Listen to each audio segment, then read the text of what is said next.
Ann Stewart here for Coffee Talk with Ann. And today I'm going to cover two topics. The first one is we have a great question from a past client about the type of heating and cooling she wants to put in her house. And the second one is, can you Airbnb your property right here in the Portland metro area? So let's get into it. The first one is, I'm going to read the question. It's from a past client, Melanie B. She says, hey Ann, I've got a question. We're replacing our heat pump and furnace. We're considering going with ductless mini splits rather than a traditional heat pump and furnace. Do buyers have a preference between those two? The inside units for the ductless mini splits are a bit bulky. Is that a drawback for people? Obviously the energy efficiency is much higher, but maybe that's not as important to people. Okay, so for instance, a ductless mini split looks like this. So the first con is the look. You actually are putting kind of a mechanical device in your wall or somewhere in your room, and it's very visual. So usually people walk in a room, if they don't know what it is, they're like, what is that? And it's not super aesthetically pleasing in general. But that being said, they're highly efficient. They can reduce your energy costs by as much as 60%. And they're really great in all kinds of, small or mismatched spaces. I've seen them a lot in small rooms. I've seen them in shops. I've seen them in ADUs, which is additional dwelling units.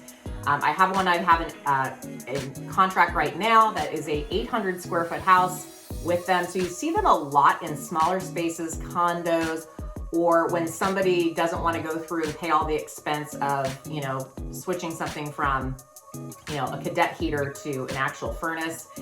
So there's cost and efficiency that really does play into this, but the look of them tends to be the downfall.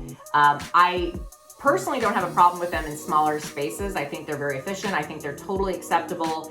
But when it comes to bigger homes or homes where there's big tall ceilings, or you're concerned about if it's going to heat the room or cool the room enough, I would really be careful with that. Or if the house is a certain type of house that it just won't look good to put that kind of thing on your wall. So I think it's case by case, but I understand the need for them and I get why people do it. So I just be really careful on placement. And if the house does have medium to small room sizes, go for it. If it's a, home that, you want to put a little more oomph into, I wouldn't probably put them in. So you have my blessing, but case by case.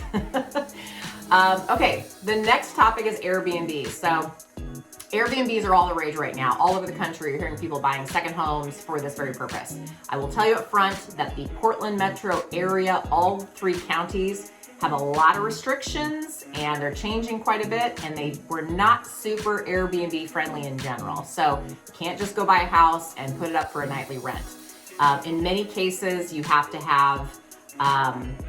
live on the property, and you can rent a room, a studio, a portion of the property while you're living there, or if it's your primary residence where you get mail, a lot of times they will allow you to make that a nightly rental.